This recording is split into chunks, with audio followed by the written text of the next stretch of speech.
Terimalah salam hangat dari kami HKBP Kernolong, HKBP tertua di Pulau Jawa.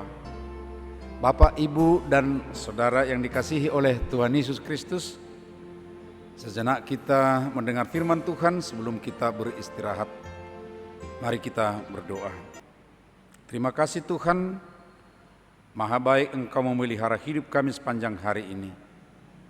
Malam ini kami mau mendengar firman-Mu. Biarlah Tuhan, Roh-Mu yang menguasai hati dan pikiran kami untuk memahami, mengimani, melakukan kehendak-Mu. Dalam Kristus Yesus, Anak-Mu, kami berdoa dan bersyukur. Amin. Firman Tuhan bacaan malam ini sesuai dengan Almanak HKBP adalah dari Surat Rasul Paulus yang pertama ke Jemaat Korintus di pasal 15 ayat 20 sampai 28. Dan yang menjadi ayat pembimbing renungan malam ini adalah dari ayat 22 dan 23 yang berkata, "Karena sama seperti semua orang mati dalam persekutuan dengan Adam, demikian pula semua orang akan dihidupkan kembali dalam persekutuan dengan Kristus. Tetapi tiap-tiap orang menurut urutannya, Kristus sebagai buah sulung, sesudah itu mereka yang menjadi miliknya pada waktu kedatangannya." Dihidupkan kembali. Salah satu pengajaran Kristen adalah tentang kehidupan kembali atau kebangkitan tubuh manusia, khas dan unik. Sebab kebangkitan itu merupakan keistimewaan yang sangat berbeda dengan kepercayaan agama lain. Di agama lain tidak ada konsep kebangkitan tubuh seperti yang dinyatakan Yesus Kristus. Benar bahwa ada agama lain membicarakan soal surga, bahwa seseorang akan diterima di sisi Allah atau Tuhan yang mereka percayai, tetapi bukan dengan tubuh atau kehidupan kembali. Mereka yakini hanya roh manusia yang akan berada di sisi Tuhan. Ada juga yang menyebut bahwa ada kehidupan kembali seseorang, akan tetapi bukan dengan tubuh manusia, melainkan dalam bentuk lain, berinkarnasi, bahkan mungkin dalam bentuk hewan tertentu. Juga dalam agama suku, kebanyakan tidak jelas bagaimana manusia yang mati di kemudian harinya. Kebanyakan meyakini bahwa tubuh menjadi tanah dan rohnya menjadi hantu. Akan tetapi Bapak Ibu Saudara, ajaran Kristen bahwa kebangkitan tubuh manusia atau dihidupkan kembali akan benar-benar terjadi. Dan kebangkitan daging dan dihidupkan kembali adalah bagi orang yang berada dalam atau percaya atau dalam persekutuan dengan Yesus Kristus.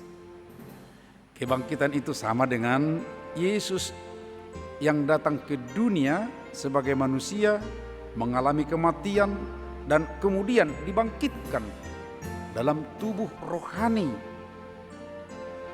Tubuh rohani itu pasti beda dengan tubuh jasmani atau tubuh biologis, tetapi tetap bisa dikenal, bisa berbicara, bahkan tubuh rohani itu bisa makan, seperti yang dinyatakan atau ditunjukkan oleh Tuhan Yesus setelah dia bangkit dari kematian.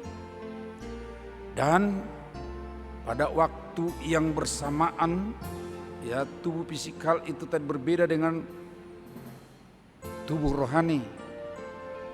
Tubuh fisikal dibatasi oleh ruang, Tetapi tubuh rohani itu tidak dibatasi oleh ruang.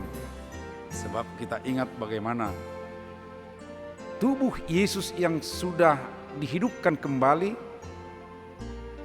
yaitu tubuh rohani itu, bisa masuk dalam satu ruangan, padahal ruangan itu terkunci pintunya dan jendelanya. Saudara-saudara, itu berarti dia bisa hadir dan berada di mana saja dan kapan saja. Demikian kelak semua orang percaya kepada Yesus Kristus akan dibangkitkan kembali dengan tubuh yang sama dengan tubuh rohani Kristus itu. Sebagaimana disebutkan oleh Rasul Paulus, semua orang akan dihidupkan kembali dalam persekutuan dengan Kristus. Saudaraku, kata persekutuan dalam frasa ini sangat penting diperhatikan, sebab tidak semua orang akan dibangkitkan kembali, hanya mereka yang masuk dalam persekutuan dengan Dia.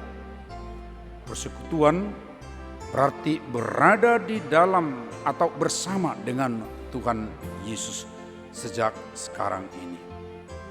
Kemudian urutan dan masanya juga diberitahukan bahwa Tuhan Yesus sebagai buah sulung dari kebangkitan itu, dan kemudian orang yang percaya atau yang berada di dalam persekutuan dengannya nanti pada saat kedatangannya kembali. Karena itu, sobat renungan Shalom, bagi kita yang beriman kepada Kristus akan menerima kehidupan kembali dengan kebangkitan dan tubuh yang baru, tubuh rohani seperti tubuh rohani Yesus Kristus yang sudah bangkit itu. Karena itu betapa sukacitanya setiap orang yang telah pasti menerimanya, yaitu kita yang percaya dan setia kepadanya. Karena itu pastikan bahwa dirimu telah berada dan tetap berada dalam persekutuan dengan Kristus, bukan di dalam persekutuan dengan dunia ini atau kuasa yang lainnya. Amin. Mari kita berdoa. Terima kasih Allah Bapa di sorga yang mengingatkan kami di malam hari ini, agar kami tetap setia dalam persekutuan kami dengan anak-Mu Yesus Kristus. Sebab kami akan dibangkitkan, akan dihidupkan kembali, dan kami akan memiliki tubuh yang baru, tubuh rohani kelak seperti anak-Mu Yesus Kristus.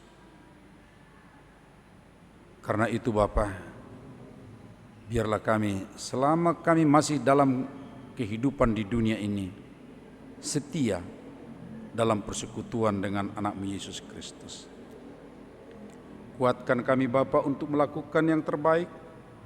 Kuatkan kami juga untuk memberitahukan kepada saudara-saudara di sekitar kami. Kami serahkan hidup malam ini ke tangan-Mu dalam istirahat kami. Lindungi, berkati kami Tuhan, segar kembali besok melakukan tugas-tugas kami. Bagi saudara-saudara kami yang masih dirawat karena lemah fisik, biarlah Tuhan yang memberi kelegaan, kesembuhan. Dan mohon ya Bapa, atas kekurangan dosa-dosa kami sepanjang hari ini, ampuni kami, supaya kami layak menerima berkat anugerah-Mu. Di dalam Kristus Yesus anak-Mu kami berdoa dan bersyukur. Amin. Anugerah Tuhan Yesus Kristus, kasih setia Allah Bapa, serta persekutuan dengan Roh Kudus menyertai kita sekarang sampai selama-lamanya. Amin.